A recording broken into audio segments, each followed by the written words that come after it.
Amados hermanos, los saludo en el nombre de nuestro Señor Jesucristo. Paz a vosotros. Tomen su lugar, hermanos. Vamos a meditar en la palabra de nuestro Dios unos instantes. Lamentablemente se me olvidó mi guía de la predicación, pero voy a tratar de que no se me escape absolutamente nada de lo que tenía preparado el día de hoy. Le voy a pedir a mis hermanos lectores que me marquen un tiempo de 40 minutos, porque luego yo pierdo la noción. Entonces, para que ustedes me avisen en 40 minutos, por favor, hermanos.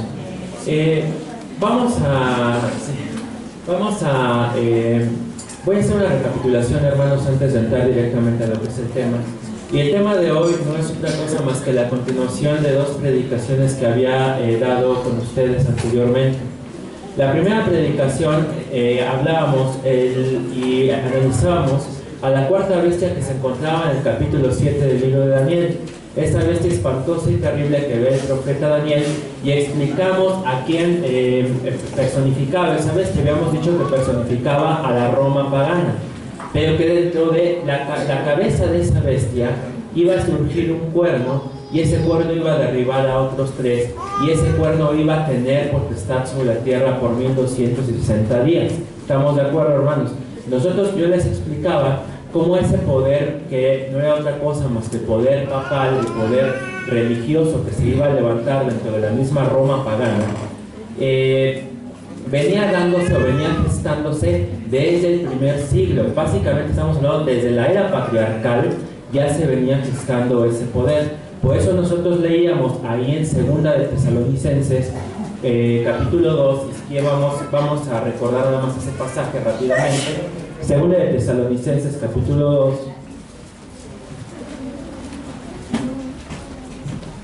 Dice el versículo 3, hablando de ese poder que se iba a levantar, el apóstol Pablo alerta a la iglesia y le dice: no os engañe nadie en ninguna manera, porque no vendrá sin que venga antes que la apostasía y se manifieste el hombre del pecado, el hijo de perdición. Es decir, que antes de cualquier cosa tendría que venir ¿qué? La apostasía dentro de la iglesia de Dios, porque finalmente de esa apostasía de aquellas personas que pertenecían a la iglesia de Dios y que terminan apostatando de la fe, es de donde se iba a desenvolver posteriormente lo que hoy conocemos como la iglesia católica. Y después, hermanos, les expliqué cómo es que el poder religioso del papado, sí, del obispo de Roma, empieza a crecer a medida que el poder de los emperadores de Roma empezaba a decaer debido a diferentes crisis económicas, políticas, la invasión de los pueblos germanos. Y entonces vemos cómo el poder de los emperadores se va minando hasta que finalmente en el año 476 después de Cristo, Odoacro, que es uno de los líderes de las tribus germanas que invadieron el imperio romano, entra a Roma y depone al último emperador romano de Occidente. ¿Se recuerdan? Les contaba de un niño de 10 años, Rómulo Augusto, y entonces la corona imperial tiene que salir de Roma hacia Constantinopla, y así lo que es la corona, que es el símbolo del emperador, el símbolo del poder, se traslada a Constantinopla junto con todas las insignias imperiales, y ese momento en la historia se le conoce como la caída del imperio romano de Occidente. Pero dijimos también que a pesar de que se había dejado un vacío de poder, había un personaje que de tiempo atrás ya venía acumulando poder y aprovechó el vacío que dejó el emperador para ponerse en ese lugar. Y el poder del que estamos hablando es el poder religioso del obispo de Roma, que también conocemos como el papado. Y eso es lo que habíamos visto en la primera predicación.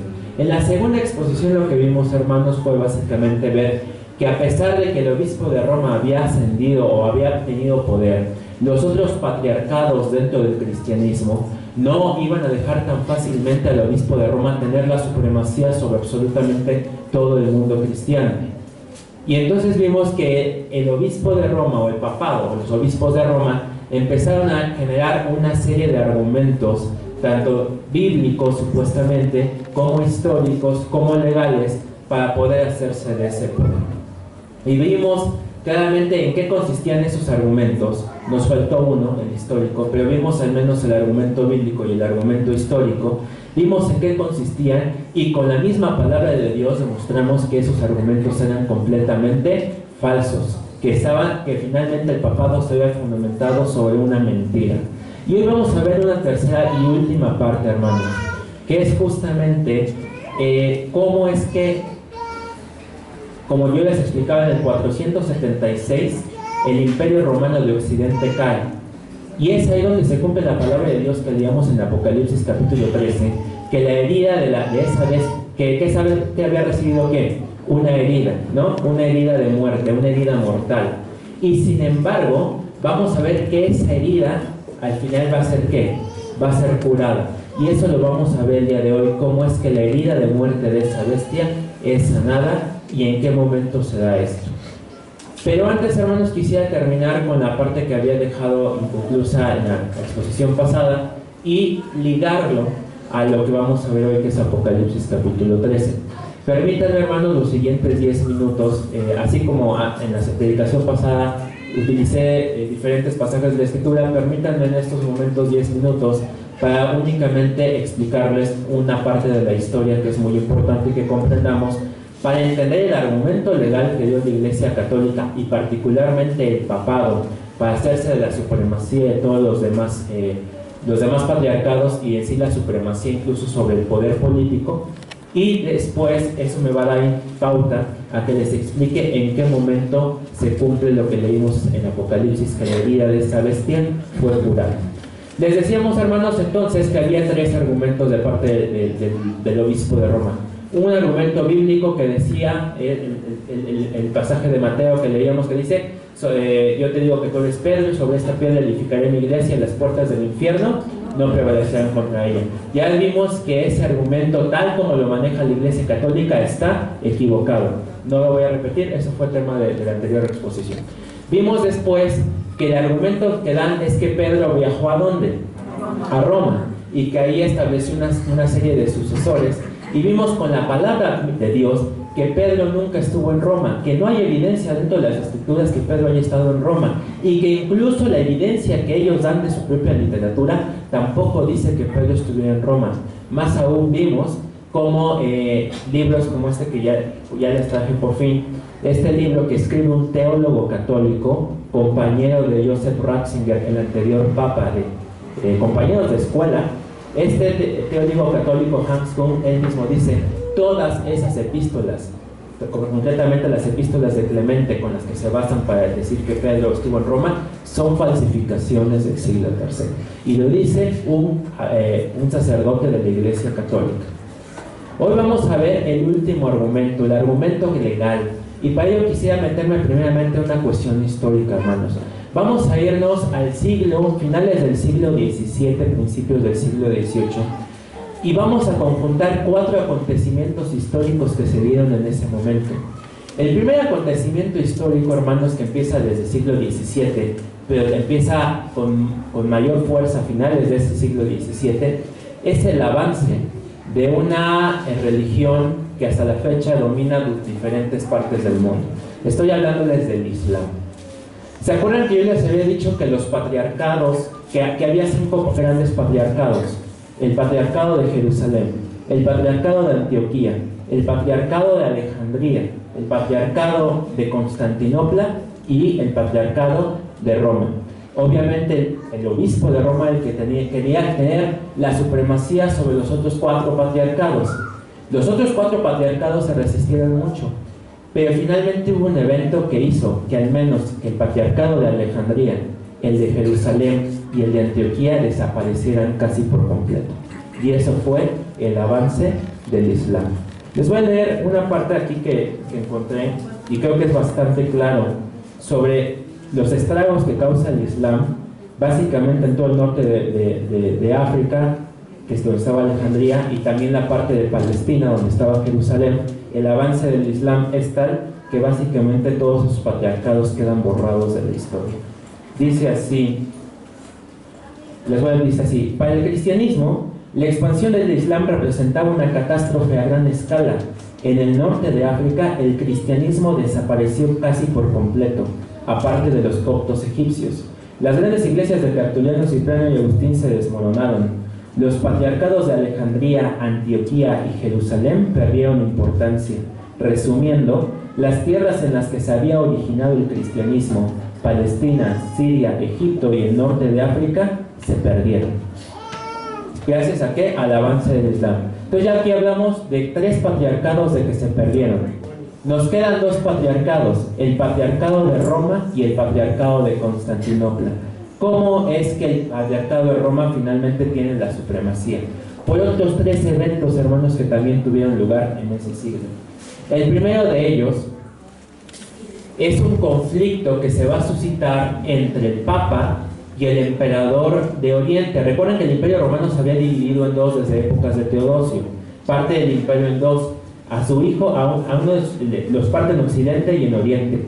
Aunque el Imperio Romano de Occidente había caído en 476, el Imperio Romano de Oriente continuó con una serie de emperadores.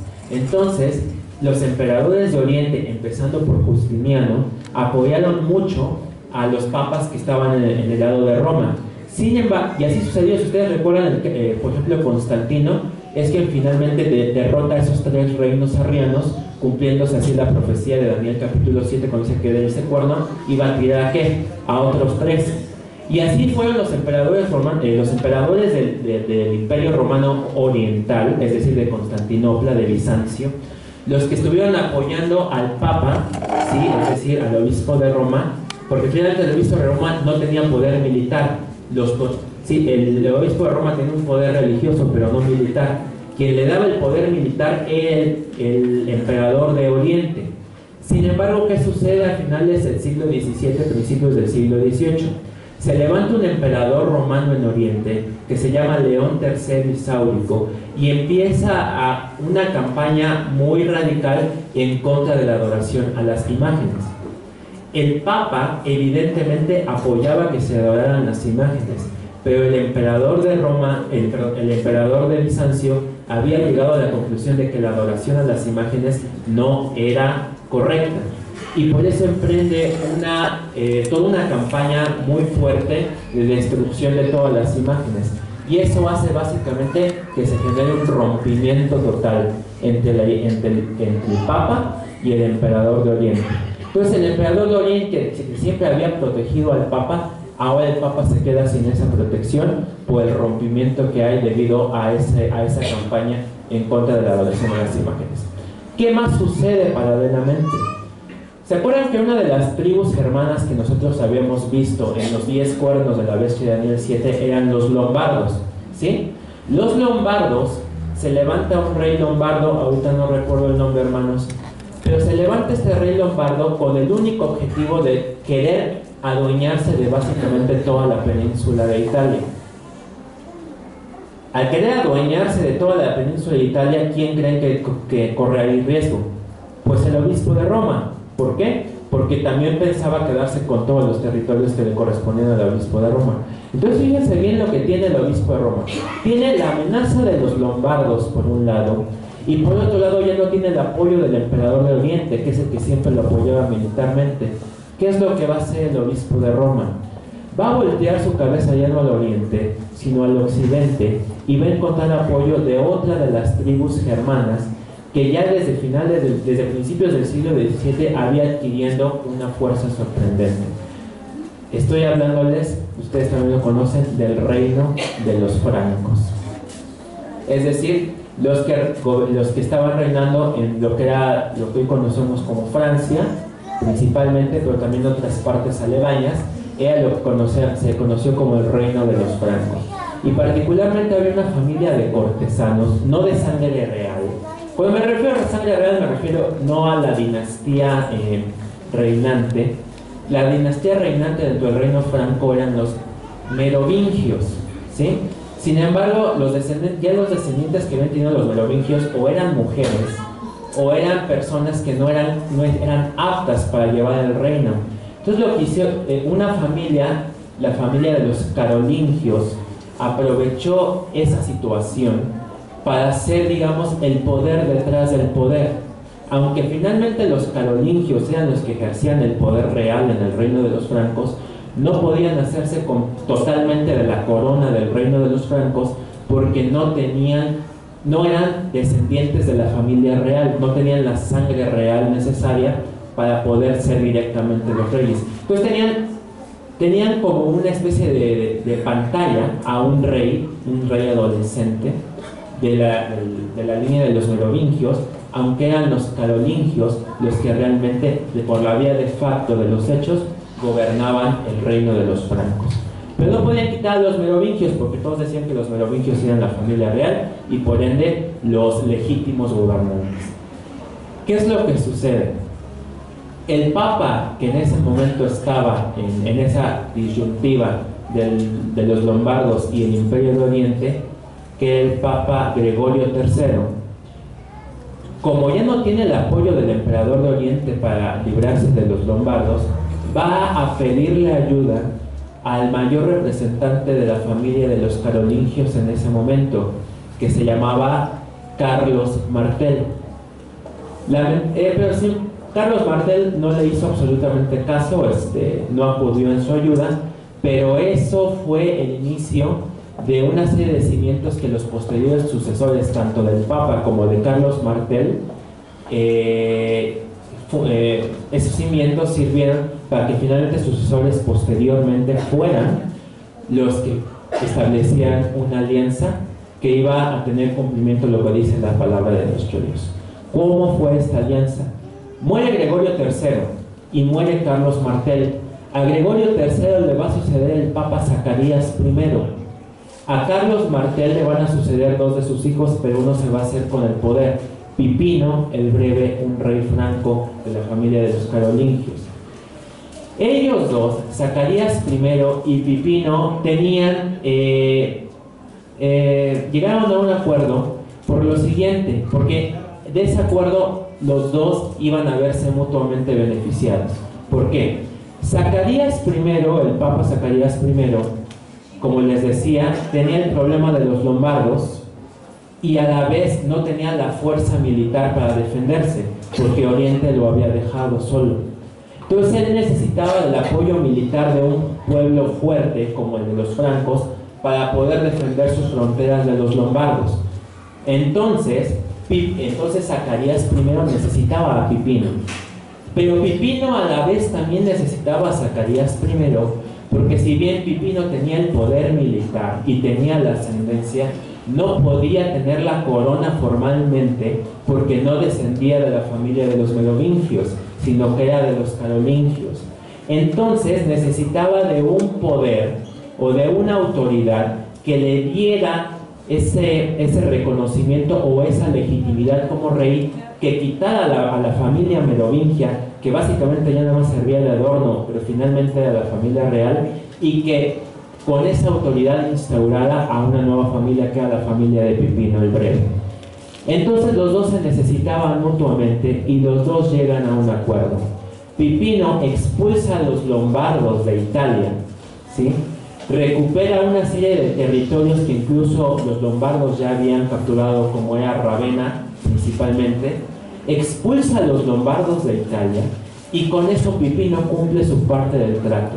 Defiende al Papa de los lombardos, pero el Papa también tenía que cumplir su parte del trato. Su parte del trato es que él tenía que nombrar a Pipino como rey de los francos, y entonces aprovecha su autoridad papal. Recordemos que aquí ya el Papa ya llevamos 200 años desde el 554.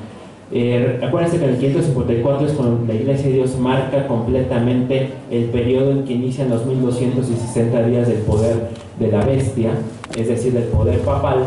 Y entonces aquí ya llevamos 200 años de poder papal, y entonces la ascendencia del Papa es tal que efectivamente el que el Papa haya ungido a Pipino como rey de los francos le da la legitimidad total a Pipino y a toda su familia para que reine en la casa de los francos en lugar de los merovingios.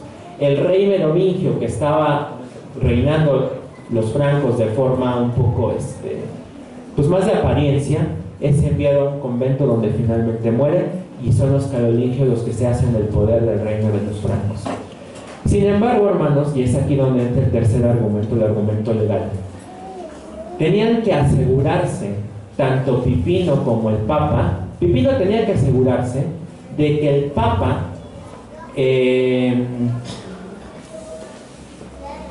o sea, de que la decisión del Papa se respetara, no solamente por los francos, sino por el resto de los demás reinos, porque estaba muy enraizada la idea de que eran ciertas familias que tenían que gobernar, las familias de sangre real, y por tanto otras familias no podían gobernar.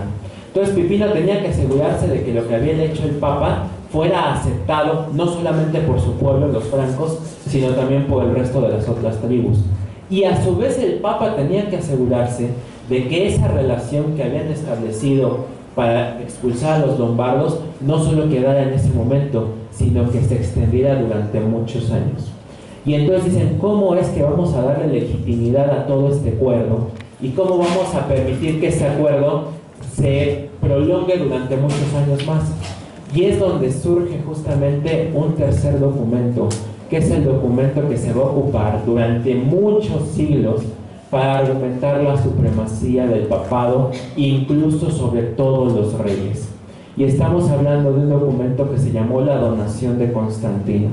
Un documento completamente apócrifo, y después vamos a ver por qué es completamente apócrifo, pero este documento consistía en un supuesto decreto dictado por el mismo emperador Constantino en el año 315, y este decreto lo que venía a decir, en pocas palabras, se divide en dos partes. Una parte que le llaman confesio o confesión, donde supuestamente el emperador Constantino hace profesión de su fe católica y dice que milagrosamente el Papa Silvestre, que era el Papa que estaba en ese momento, en el 315, había curado a Constantino de lepra, y por eso Constantino se había convertido al cristianismo.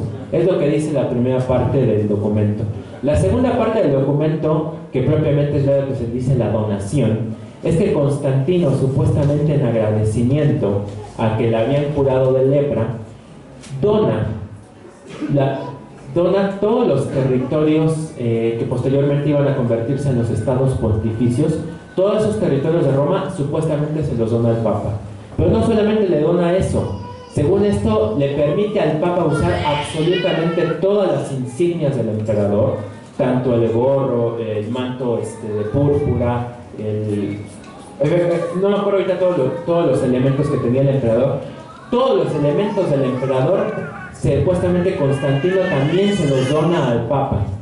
También le determina ese documento que por orden de Constantino el Papa iba a tener primacía sobre los otros 4 patriarcados, y también que el Papa iba a convertirse en señor prácticamente no solo de Roma, no solo de Italia, sino de todo el territorio del Imperio Romano de Occidente.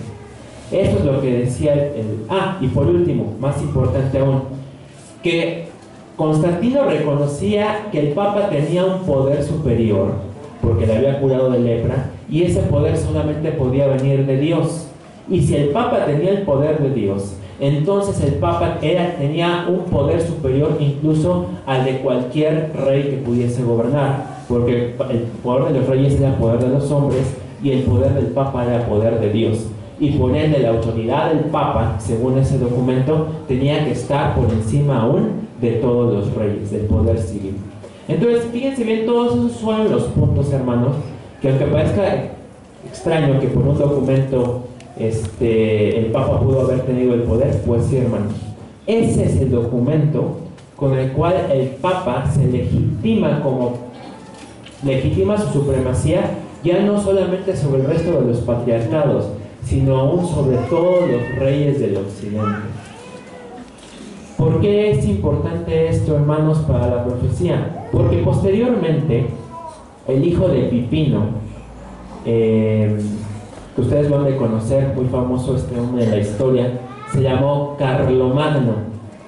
Este hombre, Carlomagno, en el año 800 después de Cristo, va a la Basílica de San Pedro. Todos ubicamos dónde está la Basílica de San Pedro. Se encuentra en Roma. De hecho, esta es la basílica principal de donde da el Papa cada domingo su sermón. Va a la Basílica de San Pedro y es el Papa. Ya en este momento estamos hablando del Papa León el Papa León III, me parece, quien le pone la corona imperial a Carlomagno y lo declara emperador de todos los romanos de Occidente y de todos los romanos del mundo. Fíjense bien, esto es un evento muy importante. En el año 800, por cierto, en la Navidad del año 800, el Papa León le pone nuevamente la corona que se había trasladado en el 476 a Constantinopla porque había caído el último emperador de Roma. Es la corona que el Papa le pone al emperador Carlomagno y lo nombra emperador de todos los romanos de Occidente. Es en ese momento cuando se cumple la palabra de nuestro Dios que dice que la herida de esa bestia que había sido herida de muerte es sanada, porque es ahí donde se vuelve a instituir o se vuelve a establecer toda la línea de emperadores que se había roto en el 476. Pero hay una diferencia muy importante, que los emperadores del 476 hacia atrás eran emperadores de la Roma pagana. Aquí los emperadores empiezan a nombrarse por decreto papal, y es ahí la diferencia que vamos a encontrar.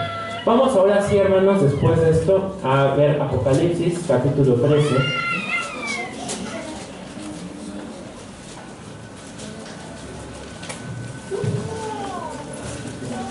Apocalipsis capítulo número 13. Y vamos a ver cómo empieza a describir a esta bestia.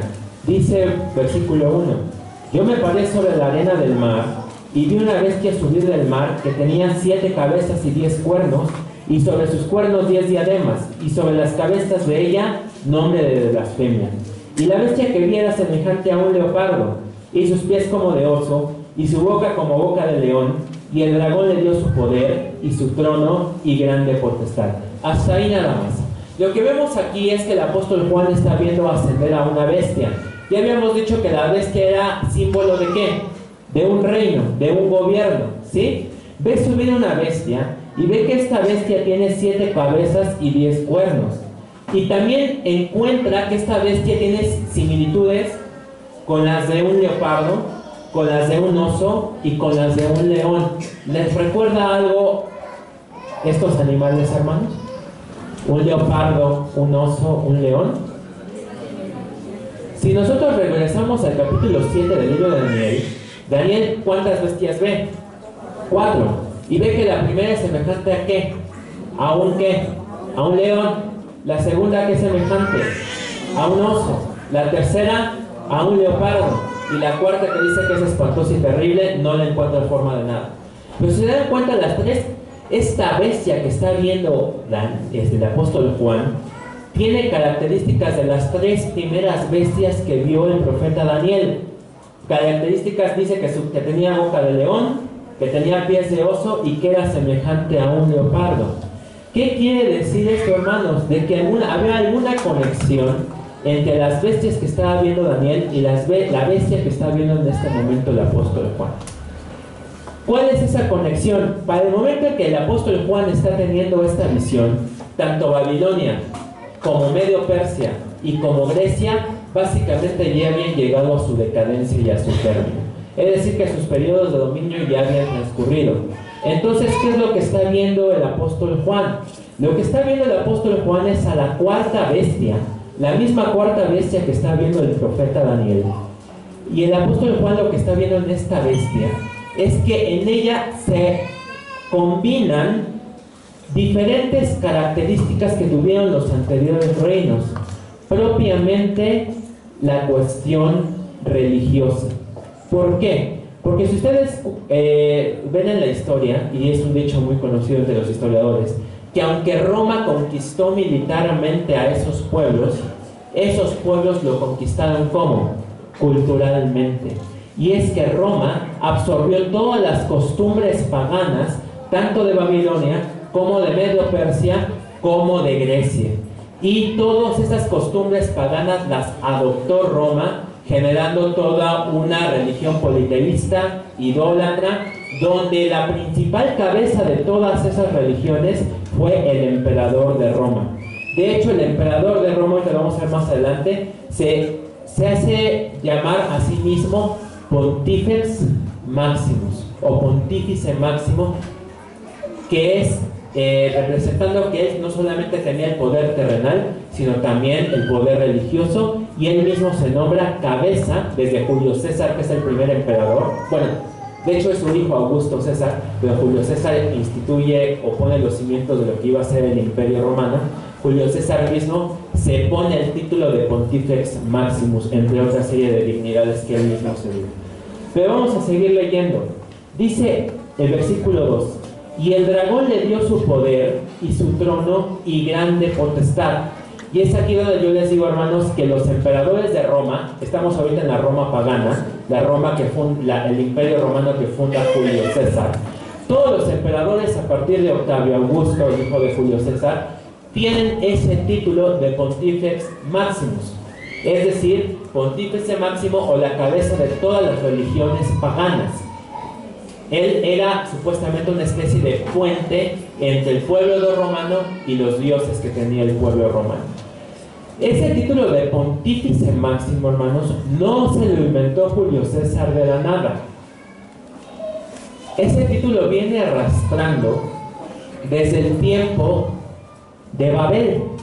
Si ustedes se acuerdan, allá en Génesis encontramos la historia de Babel, ¿sí? Y cómo los hombres querían hacer una torre, y Dios es ahí donde confunde las lenguas de todos para que no terminen esa obra. ¿Estamos de acuerdo? Todos conocemos la historia. Las lenguas de todos esos hombres se confundieron y cada quien pues agarró para diferentes partes del mundo. No así las creencias que tenían, que eran creencias que se oponían completamente a Dios.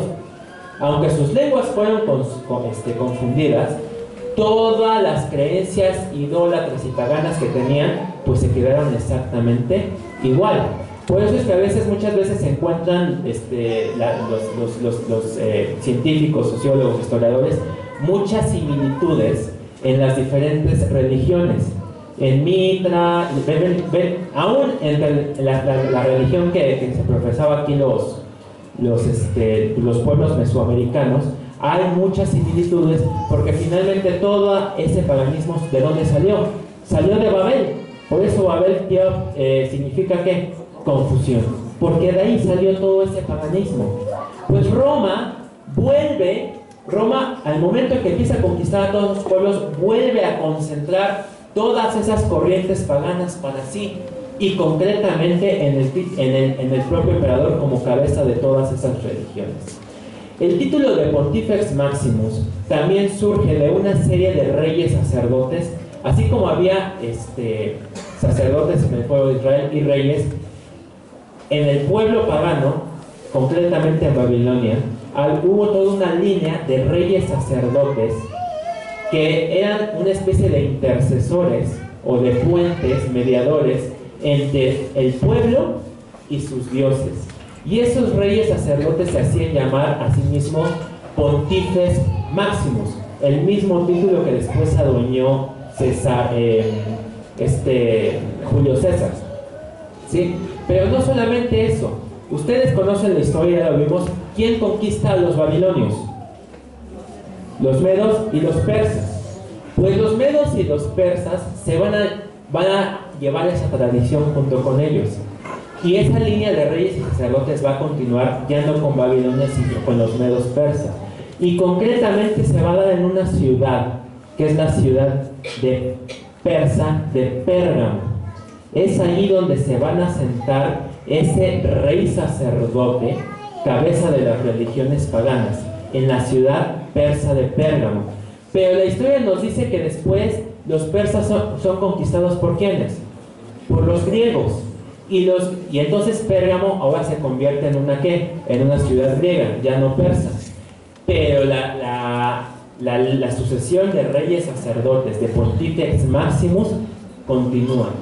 Y es cuando Roma conquista a Grecia, cuando conquista concretamente la ciudad de Pérgamo, a Julio César le parece bastante interesante tener no solamente el poder político, sino también el poder religioso.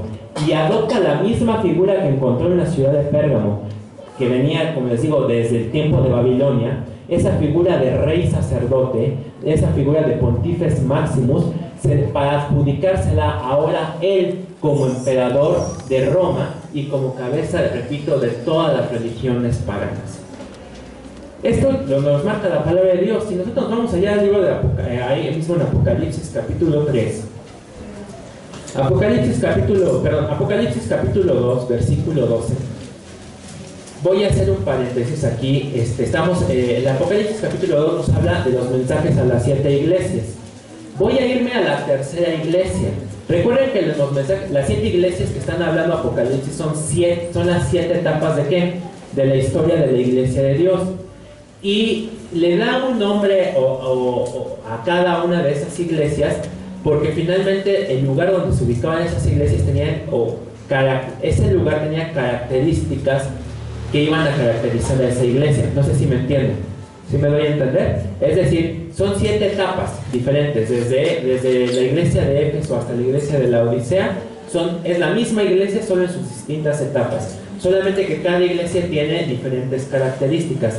Y aún las ciudades que están haciendo referencia tienen características que identifican a esa iglesia. Concretamente la tercera iglesia, la iglesia de Pérgamo, dice así: y escribe al ángel de la iglesia en Pérgamo, el que tiene la espada aguda de 2 filos dice estas cosas: yo sé tus obras y donde moras, donde está ¿qué? La silla de Satanás. Y sigue diciendo demás cosas. Dice que a la iglesia de Pérgamo, dice que ellos se encuentran donde reside la ¿qué? La silla de Satanás, ¿sí? Esa silla de Satanás, si nosotros vamos a dar el estudio de lo que les decía, no es otra cosa más que allí se asentó la dinastía la sucesión de reyes sacerdotes paganos, que de alguna forma, se dan cuenta, viene siendo una oposición a nuestro Señor Jesucristo, porque nuestro Señor Jesucristo viene a ser también mediador entre nosotros y Dios. Pues estos reyes paganos también se creían mediadores, pero mediadores entre los hombres y los distintos dioses. Y es ahí donde se establece en Pérgamo el pontífice máximo, o esa línea de reyes sacerdotes paganos, y es de allí de donde después los césares van a retomar ese título de reyes sacerdotes o pontífices máximos. Por eso aquí la palabra de Dios le dice a la iglesia de Pérgamo que se encuentra donde se encuentra la silla de Satanás, porque finalmente el paganismo es obra de ¿quién? De Satanás. El paganismo es todo lo que se opone a ¿qué? A Dios, ¿sí? Si nosotros nos damos cuenta desde el Génesis, algo que Dios ha aborrecido siempre es ¿qué? La idolatría. No en balde los primeros 2 mandamientos de nuestro Dios nos dice: primero, no tendrás dioses ajenos, y el segundo, no te harás imágenes. Es decir, van encaminados en contra de la idolatría. Y entonces nosotros encontramos que los césares se acuñan ese título de pontífices máximos. Y es cuando dice la palabra de Dios que el dragón le da absolutamente su poder, y le dice: y su trono. Fíjense bien aquí cuando le dice a la iglesia de Pérgamo: tú moras donde está la silla, el trono de Satanás.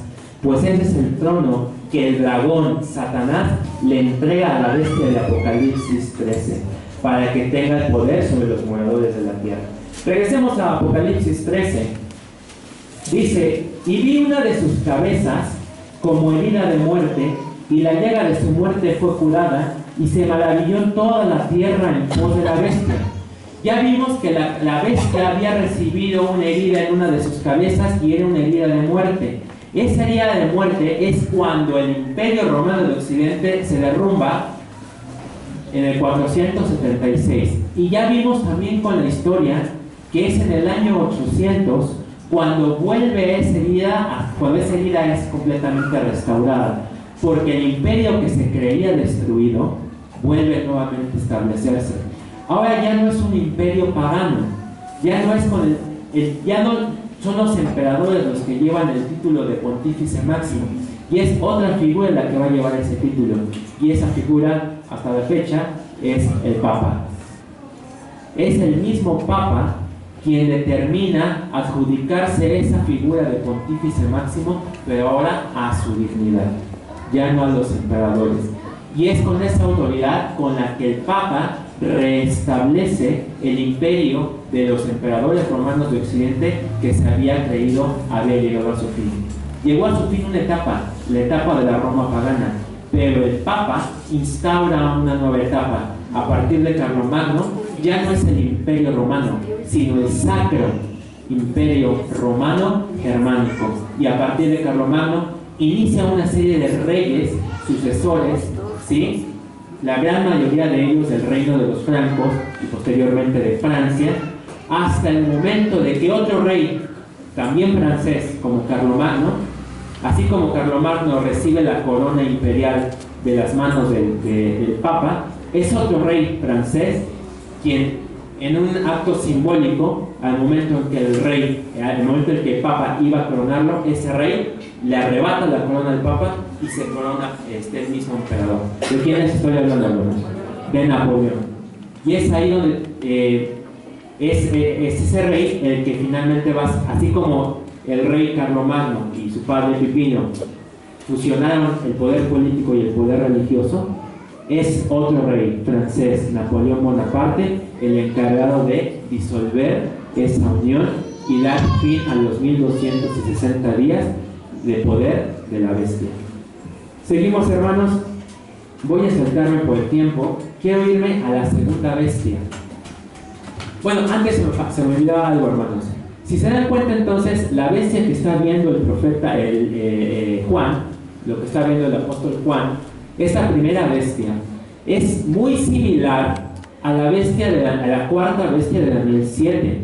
¿Se acuerdan cuántos cuernos tenía la bestia de Daniel 7? 10. ¿Cuántos cuernos tiene esta bestia? A ver, leamos bien ahí, versículo 1 de Apocalipsis 13. Dice que tenía 10 cuernos también. Estamos hablando del mismo poder, de la Roma pagana, ¿sí? Pero estamos hablando de dos tiempos completamente diferentes. Daniel, cuando ve a la cuarta bestia del libro de Daniel, está viendo al imperio romano en su surgimiento como el gran imperio que fue, y está viendo la fase pagana. El apóstol Juan está viendo esta bestia, pero ya en una etapa posterior, una etapa de maduración. Si vemos, la anterior no tenía herida de muerte, esta ya tiene herida de muerte e incluso es sanada esa herida de muerte. Es decir, que es la misma bestia, pero en una fase, en una etapa completamente distinta a la que estaba viendo Daniel capítulo 7. Pero les voy a dar otro ejemplo. El mismo apóstol Juan, si se van allá a Apocalipsis capítulo 17, vuelve a ver a esta misma bestia.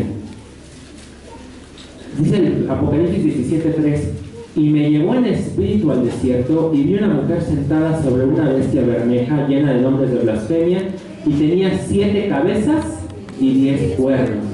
Entonces, ¿se dan cuenta? Está viendo la misma bestia de 7 cabezas y 10 cuernos que estaba viendo en el capítulo 13. Se trata de la misma bestia, pero en una fase también diferente a la de Daniel, a la de Apocalipsis 13. ¿Y saben dónde está la pista, hermanos? En dos cosas. En que la bestia de Daniel, capítulo 17, dice que hay una mujer que sentada sobre ella. Pero no solamente eso, hermanos. Si nos vamos a Apocalipsis capítulo 13, dice que la bestia tiene 7 cabezas, 10 cuernos, y en sus cuernos tiene 10 diademas. Las diademas o las coronas, en otras versiones dicen las coronas, son símbolos de ¿qué? De monarquías completamente. ¿Quiénes llevan las coronas? Los reyes. Y los reyes, estamos hablando de sistemas monárquicos. Si ven ustedes Apocalipsis capítulo 17, a esa bestia de 7 cabezas y 10 cuernos ya no tiene coronas. ¿Por qué? Porque esos 10 cuernos que se levantarán de esa, ya no son monarquías. Ya se trata de otras formas de gobierno completamente diferentes. Y lo que está viendo el apóstol Juan en Apocalipsis capítulo 17 es a la misma bestia, pero en una fase posterior. Una fase que incluso ahorita estamos apenas viviendo, pero no se está, esa profecía todavía no llega a su cumplimiento total. ¿Sí? Es una profecía que falta por cumplirse, que es cuando dice que va a haber 10 dirigentes. La Biblia dice 10 reyes porque ese es el término que se utilizaba, pero no propiamente van a ser reyes, van a ser 10 dirigentes 10 presidentes, no lo sé, que le van a dar de vuelta todo ese poder que tuvo el poder papal en el pasado. Esos 10 reyes le van a volver a dar todo ese poder para que la bestia reine, dice, por periodo de 1 hora.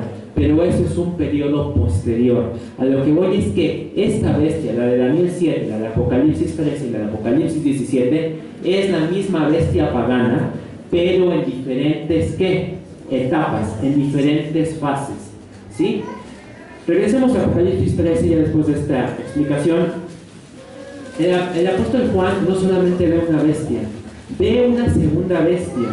Y dice que esta segunda bestia, versículo 11, dice: después vi otra bestia que subía de la tierra, y tenía 2 cuernos semejantes a los de un cordero, mas hablaba como un dragón, y ejerce todo el poder de la primera bestia en presencia de ella, y hace a la tierra y a los moradores de ella adorar la primera bestia, cuya llaga de muerte fue curada.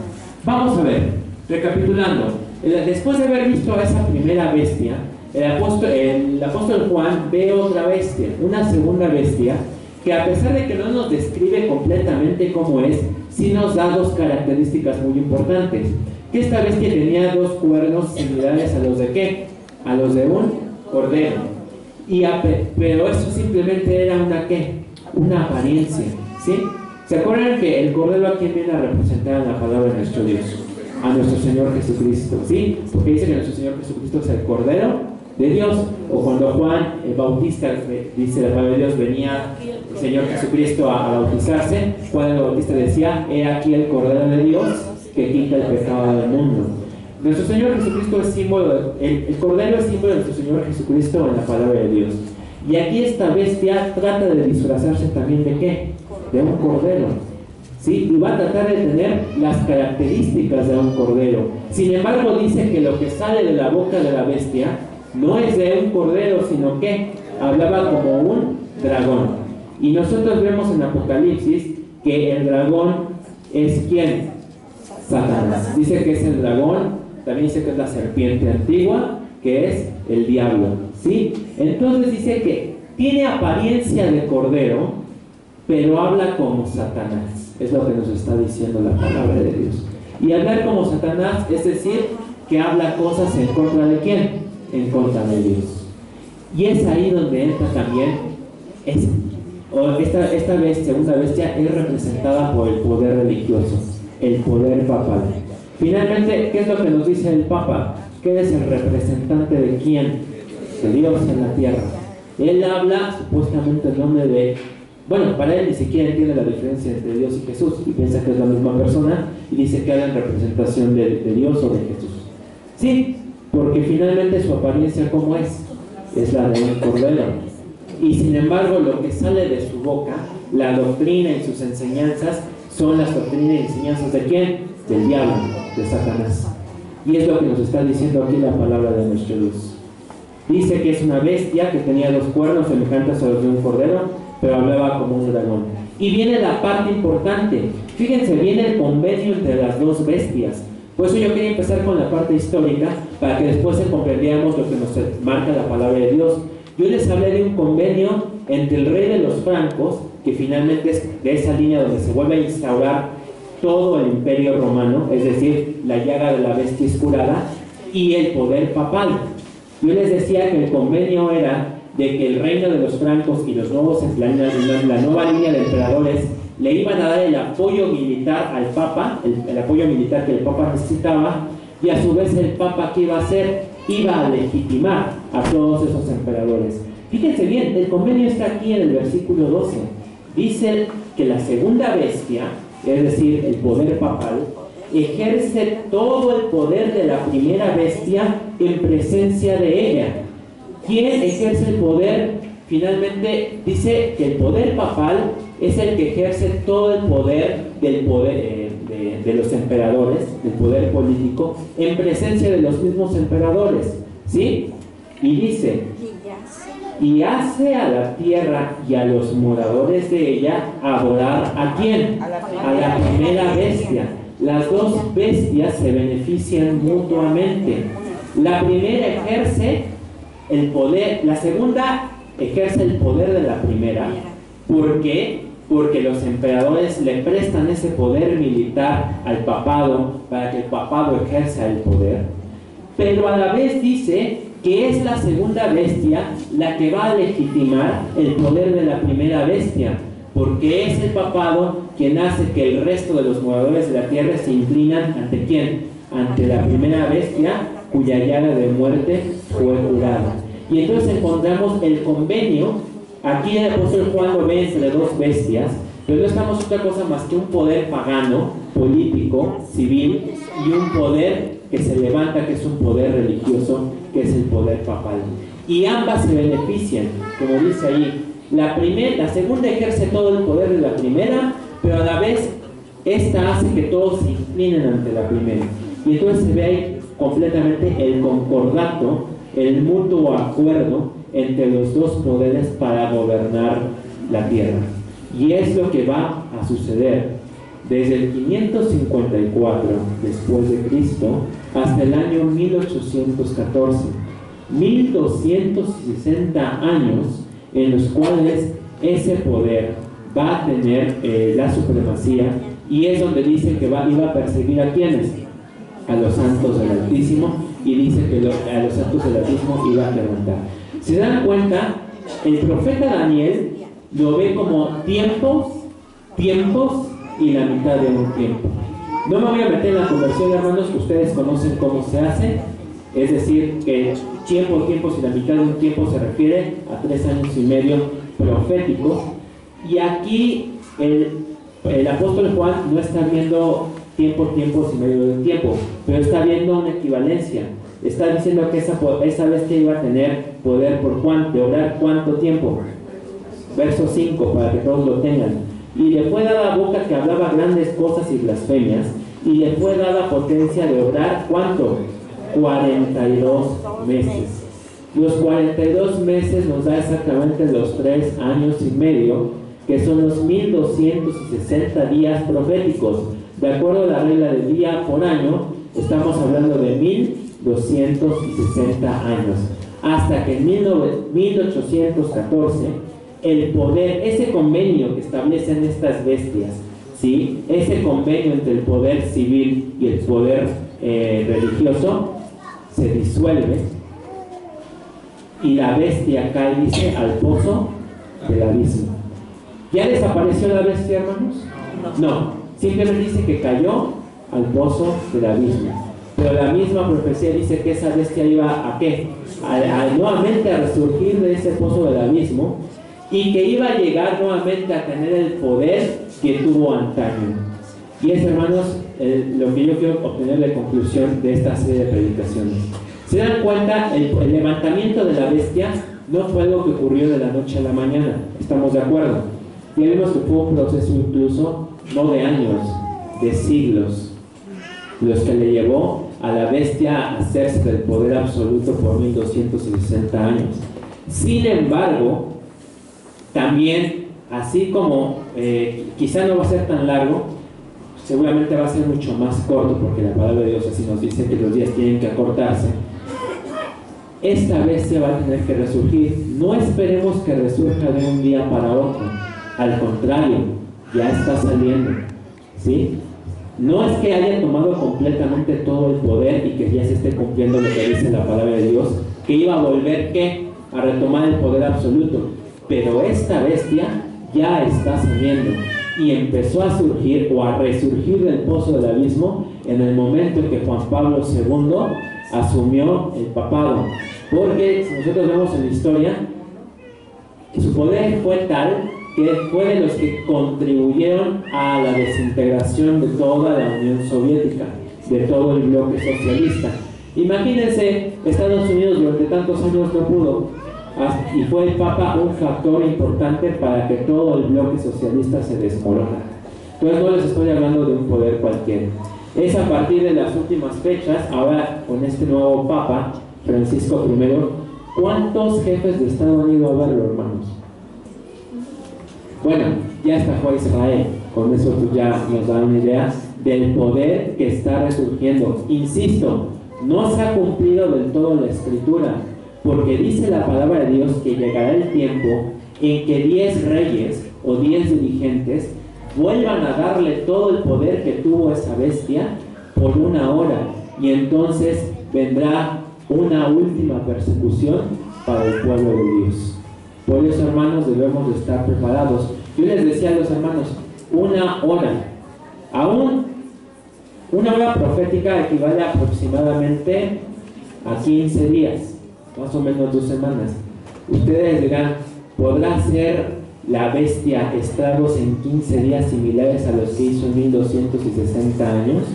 Sí, gracias a la tecnología, hermanos. Actualmente con la tecnología, sistemas de GPS, sistemas satelitales pueden darnos la ubicación exacta de cada uno de nosotros. Con 15 días tendría suficiente para casi acabar con el pueblo de Dios.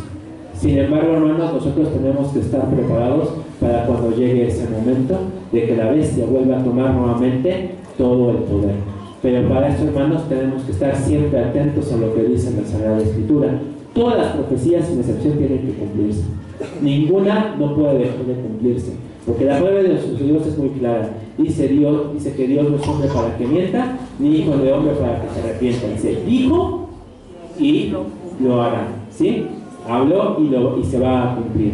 No sabemos, hermanos, cuánto tiempo falte, pero las señales ya se están dando, y nosotros como pueblo de Dios que está escudriñando la Escritura siempre tiene que estar alerta y atento a esas señales, porque son todas señales de que también nuestra redención está cerca. Porque después, dice la palabra, después de que venga esa persecución, viene que la ira de nuestro Dios derramada sobre la tierra, y con ello la segunda venida de nuestro Señor Jesucristo y nuestra redención. Paz a vosotros, que Dios les bendiga.